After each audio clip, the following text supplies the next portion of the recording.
Welcome back to Hand Quilting 101. My name is Sarah. Today we are going to be doing the actual hand quilting. So you have your quilt top, your basted quilt top, you have your supplies, you've marked your quilt top if needed, and you are ready to go. So I'm going to start by putting my quilt in my hoop. You're going to take your bottom ring and you're going to put it under the area that you plan on working. We'll be working in this section. I'll be doing some straight lines, showing you how to travel between, as well as I'm doing some curves in these green squares. If I don't think I've explained everything well enough, I can do some more curves in these brown squares. So you're going to put your hoop under your quilt top where you plan on working. Then you add the top hoop around it. You can use this wing nut to tighten and loosen it to get it so it fits over top, snugly over top of your quilt top. Once you have your quilt in your top, you do not want it taut like this. This is too taut. We're not doing embroidery here. We're quilting. So what do? I take it, this is sitting on top of my knee, and I smack it down on my knee. That should give me enough play in the quilt top that I will be able to rock my needle back and forth. I can manipulate it, but it's still taut enough that I have some tension. That's why I like using a hoop, because without a hoop, you can see how I have like some play, but without a hoop over here, it's all over the place. It's hard to keep the tension. You can quilt without a hoop. I just have not mastered that. And seeing as I have a hoop and I enjoy it, I don't really plan on mastering that. So, first things first. I wish I could get this. You have your needle is threaded. Most quilt books that I've read recommend to use about an 18-inch length of thread. I usually use longer than that because when I first started, I had a hard time knotting the thread. So you will get better at that, I promise. So I used a longer length of thread. I usually held the spool in front of me and then just stretched my arm out, and that's how long my thread was. So to knot it, there's two different ways I go about knotting my thread. I'll show you both. One is you hold the thread over your finger with your thumb, wrap it around behind it, and you're going to cross over the front. Then you roll the thread off your finger so it twists, and then you pull it tight, and you will get a knot. I don't know if it's gonna show the knot. There's a fan going, so I apologize. That's one way of doing a knot. If my hands are too dry, it doesn't knot for me that way. The other way you can go about knotting your thread, and I'll use the green because I plan on using that later, is you stick your, this is how I do it because the way I was explained didn't make sense to me. You just run it through your quilt just so that there's a little bit of tension, and you can hold the tail with your finger. You're going to take your needle, you're going to wrap the thread that came through around about 3 times. You're going to pinch those 3 loop wraps, and then you're going to slide the needle through. And that will give you a knot.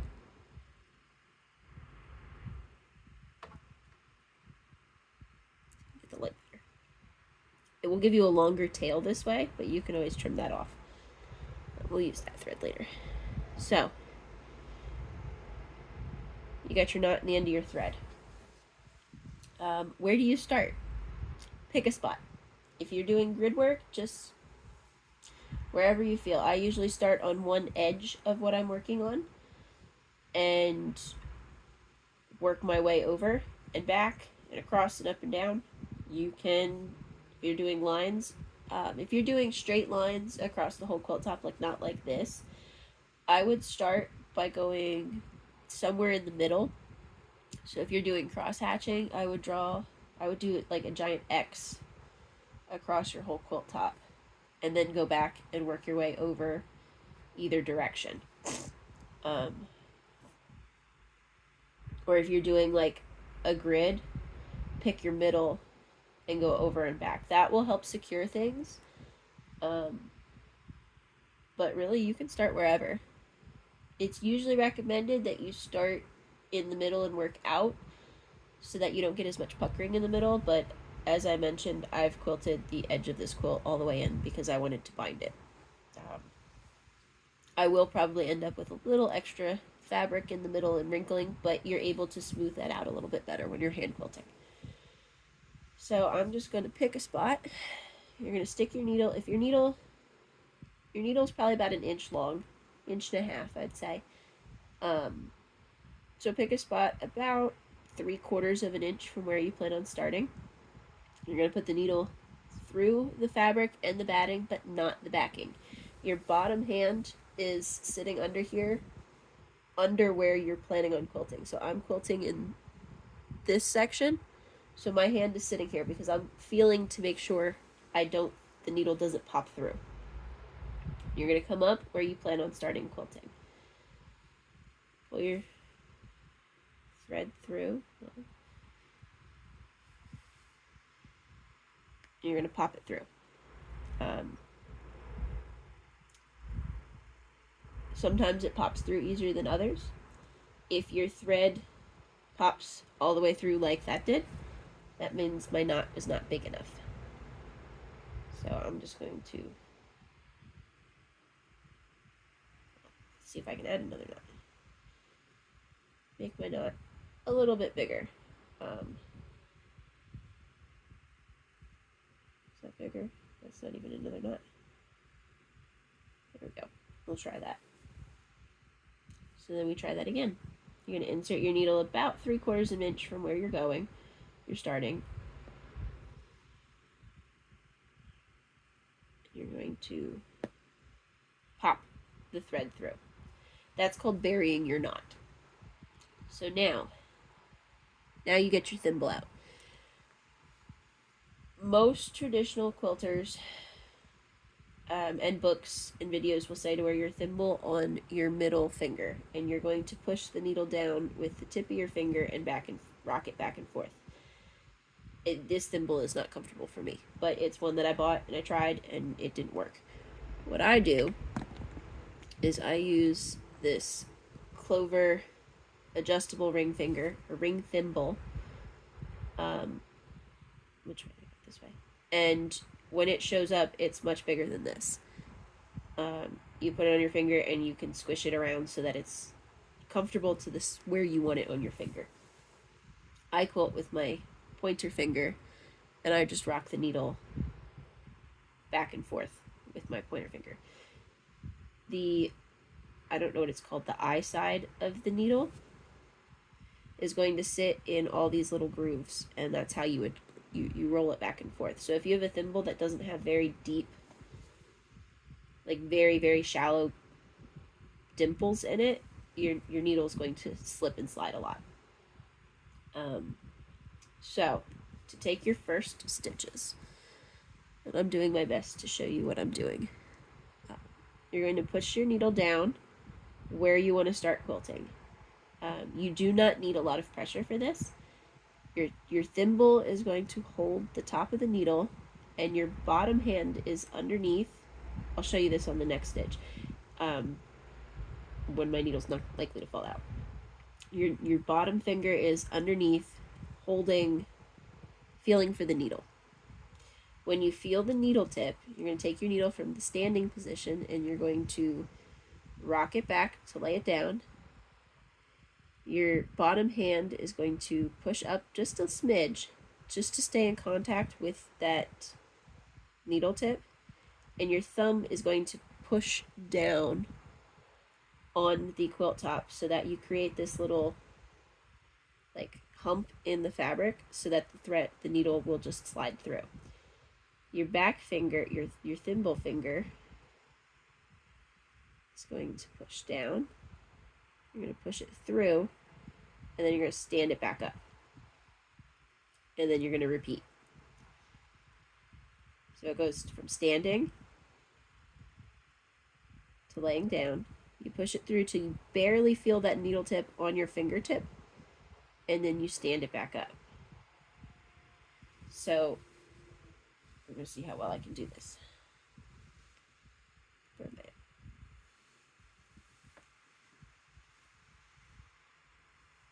Nope. This should get interesting. So your bottom finger is just sitting here, and when I feel the needle tip, and I don't think you're going to be able to see the needle tip sticking out, but I can scratch, like I can feel the needle tip right here. It's barely sticking out. This will be easier, like this is getting small stitches. When you're starting, you're probably going to push the needle out a lot farther. That's fine. I do not recommend pushing the needle back through with your finger. So once it comes through, you're going to rock it back. This hand is just pushing enough to guide stay in contact with the needle so that the needle doesn't slide back through your fabric. I've never quilted sideways. And you're going to push through. And then when it stands up, and back up. So what your hands are doing, oh, that was actually pretty good. You're going to pull it through. So you're pushing down with your thimble. This hand is over here. You're going to rock it back. This isn't going to work very well. This hand is going to guide the needle. You're going to push it through with this finger till it touches your thumb, and then you're going to stand it back up. And then when you're going to push it through just enough till you feel it touch this finger, and repeat, and the needle's going to lay down and stand up, and lay down and stand up. That's why you need enough. So down. I can feel it with my bottom hand. It's going to lay down. I'm going to push it through ever so slightly. Stand it back up. Now I'm at the end of where I plan on quilting before traveling to the next section. So I'm going to pull my thread through. Now I'm going to find my next... Oh boy, where'd my line go? Oh, my line matches up. Okay. Push down. You can use your pointer finger, you can use your middle finger, you know, whichever hand finger you want. If you're not using a thimble,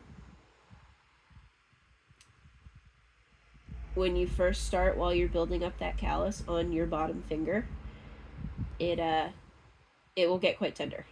Or if your callus cracks, like mine did, it will get tender, in which case I often switch between my pointer finger and my middle finger to guide the needle on the bottom hand. So stand up, lay it down, stand it up, rock it back, stand it up, rock it back. That's all you're doing. It's a very relaxing motion.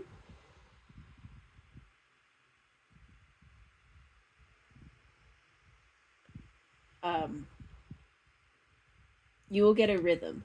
So your goal when you're first learning is not to have these itty bitty teeny tiny stitches. If you watch the last video, you'll see that my first couple of quilts had some big old stitches. They were maybe 1/8 of an inch long.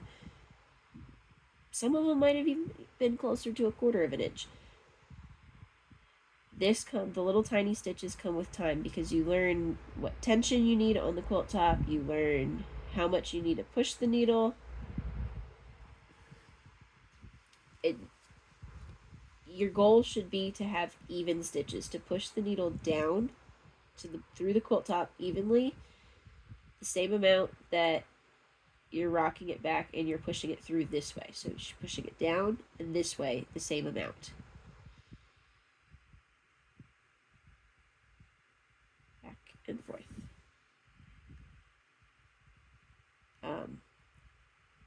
I don't know quite how it works if you use a thimble on your bottom hand.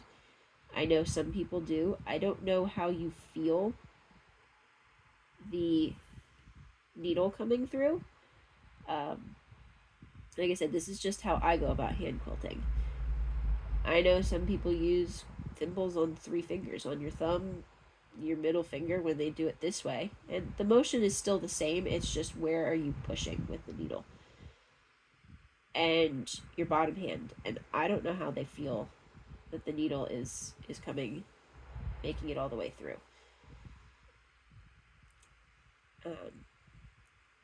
I had some questions on how do you use a thimble. Think of a thimble as armor for your fingers. Without this, I would be trying to push the needle down with my bare finger, and this pad of my finger or the tip of my finger would get all sorts of beat up. By using the thimble, I'm protecting it, and it's easier. I'm not stabbing myself.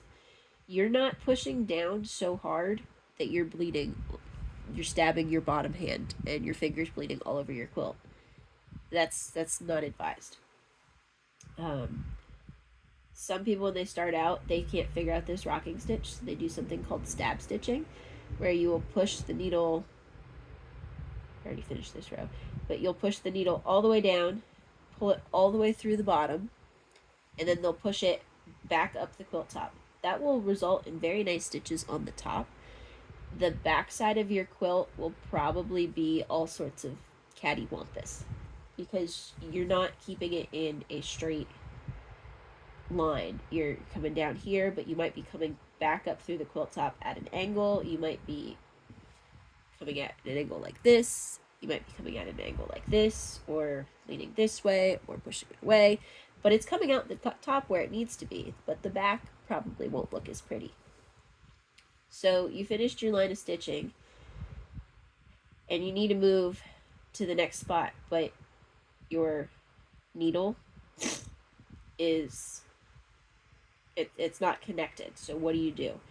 You push the needle through the layers, just like when we started, when you knotted your thread. Your bottom hand is under here, feeling to make sure the needle doesn't come through, and you're just traveling through the layer between the quilt top and the batting. So you'd come through, where am I at? And you pop back up. This is usually something you would do as long as it's a distance closer than your needle is long. Because if it's longer than your needle, you're going to need to knot off your thread and keep going. So, do down.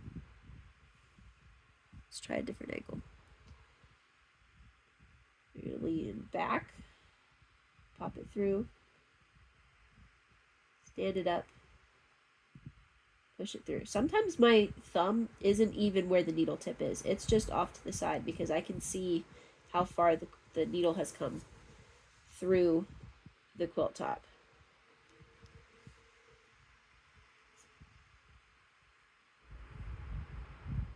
Where'd that thread come from?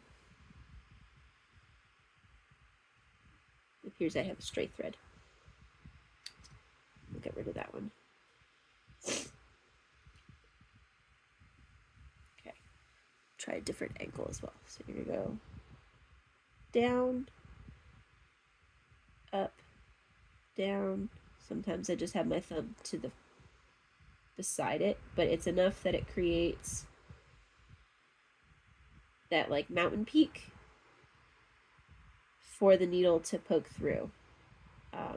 You want the tension loose enough in your quilt top that you can stand your needle straight up with some stitches on it. So that's why if it's not loose enough, you can smash your quilt top on your needle or your knee again and loosen it up. If it's too loose and it feels very, very awkward, you pull it out and you tighten it up. You will spin your quilt top all over the place while you're working. That's normal. If you have a really big quilt, like this one is a queen size, the bulk of it is sitting over here on this side of me. Sometimes I have it my hoop balanced on my knee. Sometimes I have my legs straight and I have the quilt bunched up enough behind me that I just let the edge of the quilt hoop rest on the pile of quilt, and it props it up for me, and then I don't have to hold it up. It just sits there.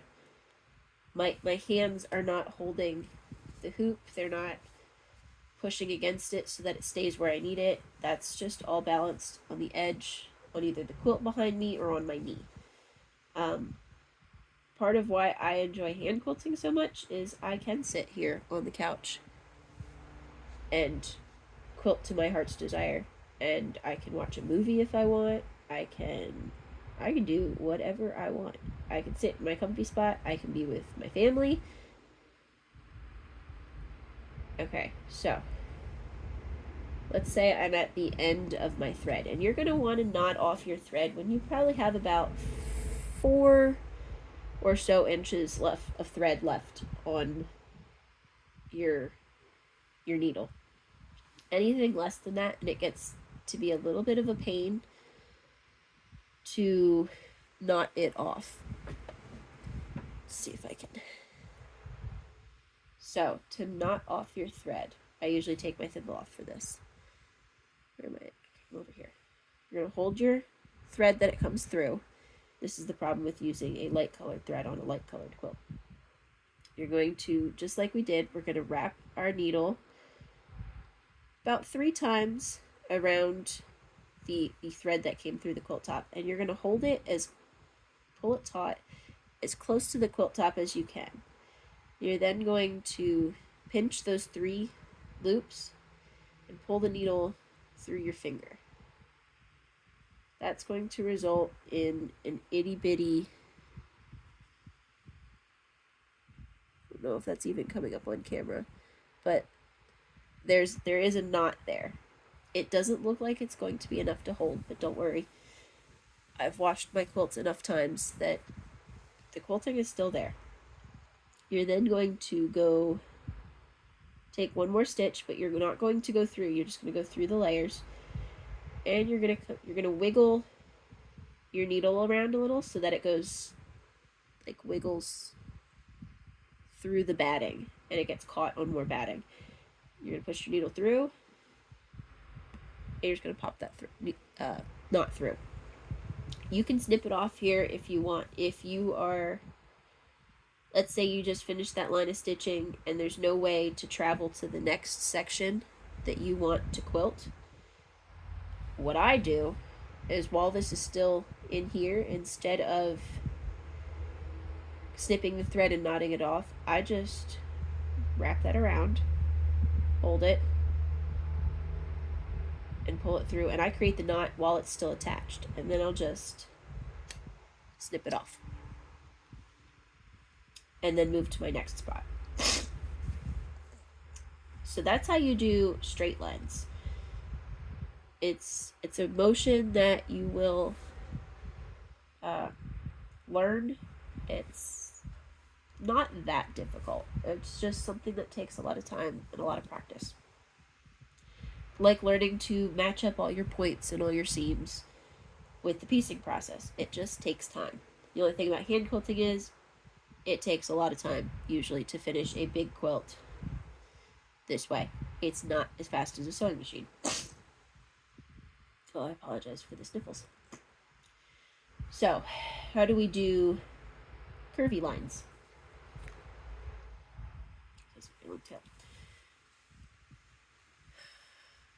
Curvy lines are very similar to straight lines. You just can't get as many stitches on at a time. So you're just going to go through. Remember, we knotted this thread already. There is a very long tail on it, but I'll show you how you can hide that tail. So you're going to go in about 3/4 of an inch from where you plan on starting. Push your needle up. Pop the knot through. And in this one, I don't know if you can see, we've got this tail over here that came through the quilt. So if you can either snip that off, but if you don't want quite so much, you don't want as little, I guess, on the other side of the knot, you can come through your quilt layers. Try to go on, so if you have your batting and your quilt top, you can try to come in between the quilt top and the batting, and you're going to find where your thread is, and you're just going to take your needle and you're going to wrap it around. I'm not very good at this. I usually just snip it off. There's also quilt stitches there, which is making it difficult too. I guess I didn't pick the right spot. But you just take your needle and you go through and you just twist it around, and it pulls the tail through more. Typically what I do, I just snip it off. If you have just a smidge, like 1/8 of an inch, that will usually bury itself, or when you wash it, it'll shrink up inside. So I need my thimble.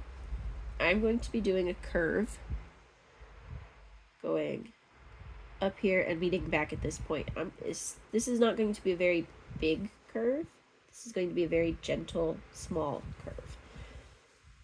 So when you're quilting where your seam allowance is, you're going to have to push down on your needle a little bit harder. And if you're going through a particularly bulky seam, and this quilt has a bunch of those, your stitches aren't going to be as even because it's harder to push it through those layers. It's something I've just accepted. So you go down, come up, go down, up. I guess that's down. This would be up. And I'm only going to do like 2 or 3 at a time, so that way I get a more... So I come up, and instead of going straight, I'm going to turn it and come up. I don't know if this is making any sense.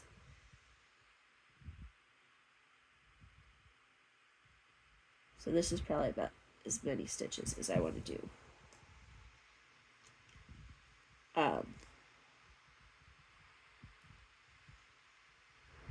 If I'm going down, I'm pushing the needle over. I'm trying to get it so that the needle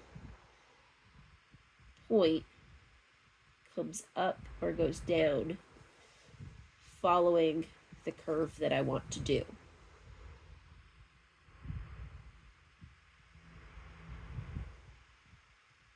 That makes...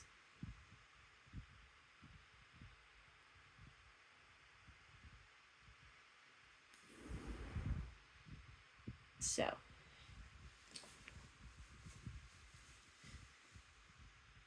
that is the curve we just did. It's not perfect. I've accepted that. This is just freehanding it. If I had marked it, it would probably be a little bit nicer.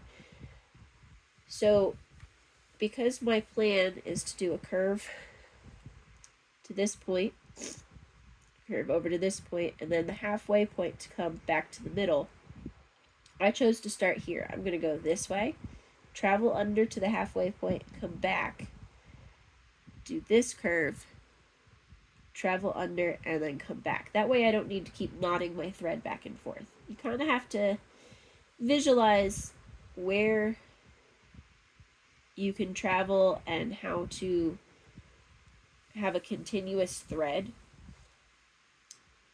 without knotting it off so much, because I personally just knotting off my thread annoys me. And when you travel, you're just going through your quilt top and your batting. You don't have to wiggle it, but if you want to practice wiggling your needle a little bit, you can. Oh, if you can hear the rain, I apologize. We're getting the remnants of Debbie right now, and she's quite noisy. But you don't have to wiggle it because you're not trying to get your knot caught in the batting so it doesn't pull through. You're just your thread is knotted back here. It's just traveling through the layers so you can get to the next line that you want to stitch. down.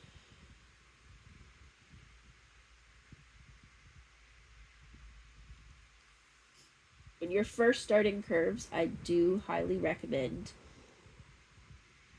marking your lines. It definitely is easier to follow a line than it is to eyeball things.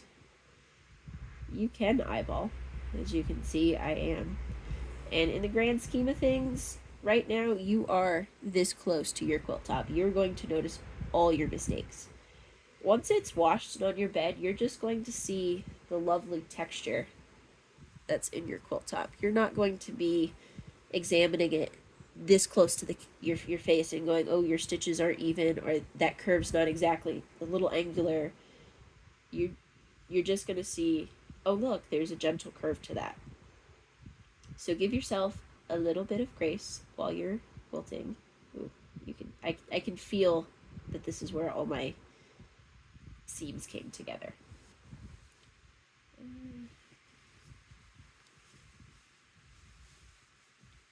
Just adjust your quilt on your lap until it feels comfortable. I will mention that quilting the edges is a lot less awkward than quilting the middle, because when you're quilting the edges, it's really easy to keep the bulk of your quilt sitting next to you rather than between you and the quilt top, because when you're in the middle, you're in the middle of your quilt. Half of your quilt is sitting between on your lap between you and your quilt top, and you have to have it all bunched up like this to fit.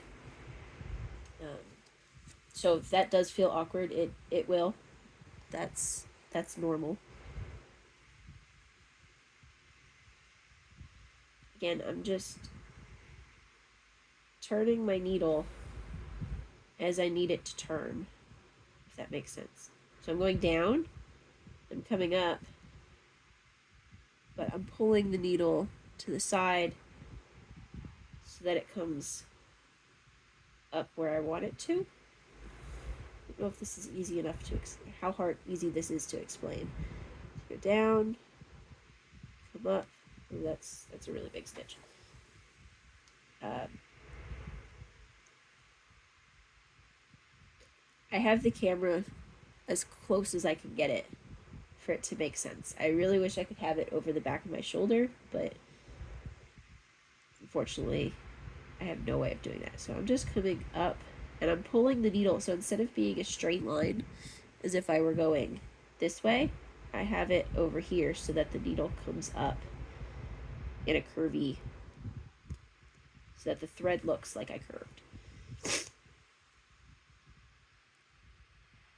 Down. Gentle curves are much easier to quilt than very tight curves like feathers. And to figure out which way you need, like where do you need to do a feather, and I'm still learning because this is the first quilt I've done feathers on. I take a piece of scrap paper and I just doodle it to figure out what looks best. So I don't know, where did I do feathers?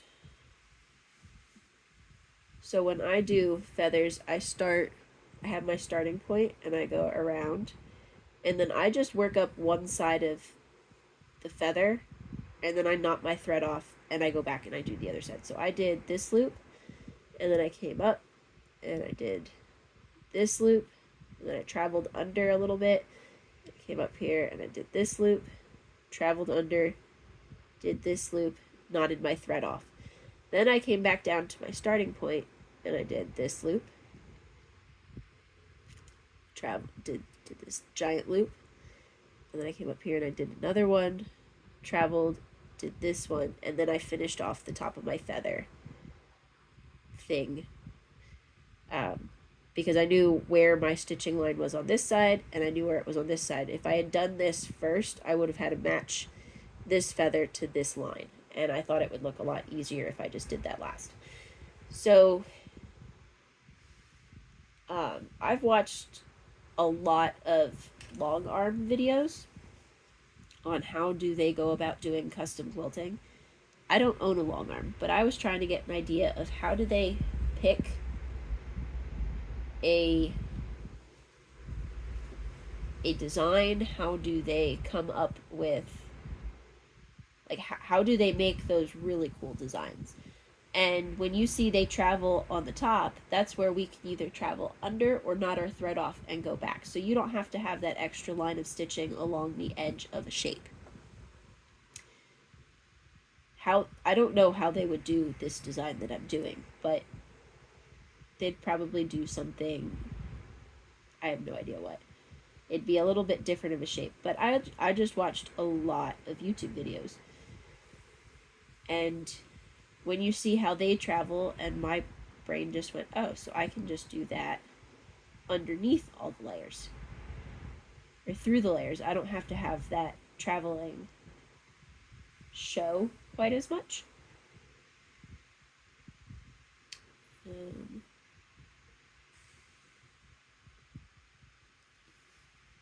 Let's see. So that's how you do curves. Like I said, the Baptist fan pattern is a great way to learn how to, or how to practice your curves, because overall you're not going to notice if one is angular a little bit, if one is, or if your stitches are even a little messy, because the overall texture of the quilt just has that gentle curving fan motion. You can buy a stencil where it has the fan. Most of those are going to be for machine quilting because it's going to have the travel pattern. It'll go this way and then it'll have a line so you can travel this way. When you're hand quilting, you don't have to do that. I don't even think I still have it, a piece of cardboard, and I just punched some holes in my cardboard about an inch apart because that's how close I wanted my fans. And I put the first circle down here, and I just drew the line by sticking my marking tool, the one that didn't wash out, and I just went this way, and then I moved to the next hole, and I just drug it up and back, and that's how I drew my fans. But you could freehand them if you really wanted to. So again, how do we knot the thread off? You're going to hold your thread taut. You're going to take your needle, and you're going to wrap it around 3 times so you have that loop. You're going to hold it really close to your quilt top and pinch the loops on the needle, and you're going to pull the needle all the way through, and that will give you a little knot. You're then going to bury this in your quilt layers, wiggle it around a little bit, and I'm just wiggling it a little bit. And you're going to pop up somewhere at the end of your needle point. You're going to pull it through, and you're going to pop it through. This still happens to me. There are times that knot does not want to pop through. And sometimes that means I unthread the needle and I come back and I try again. If the hole is not big enough, when you initially go in, you can like wiggle this back and forth, or like create a circle just to spread the threads of the fabric apart a little bit so that your knot can slide through. When you wash it, everything will tighten up and condense and you won't see that hole. Sometimes when you go to pull it through, the thread will snap on the wrong side of the knot.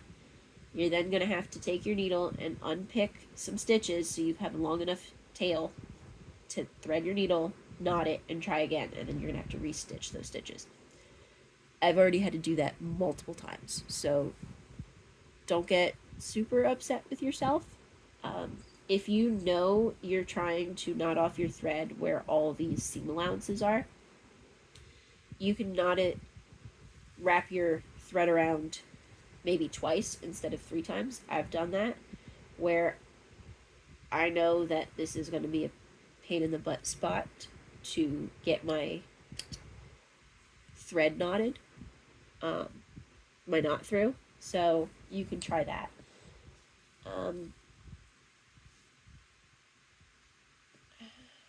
I think that's really all I have. I can do another follow-up video if there's a lot of questions on how exactly I go about knotting the needle. If you want another video on that, if there's questions exactly on how I do curves, any questions, I can do another follow-up video. But that's really all there is to hand quilting. Um, so I hope this helped at least show you how I hand quilt. And thank you for watching.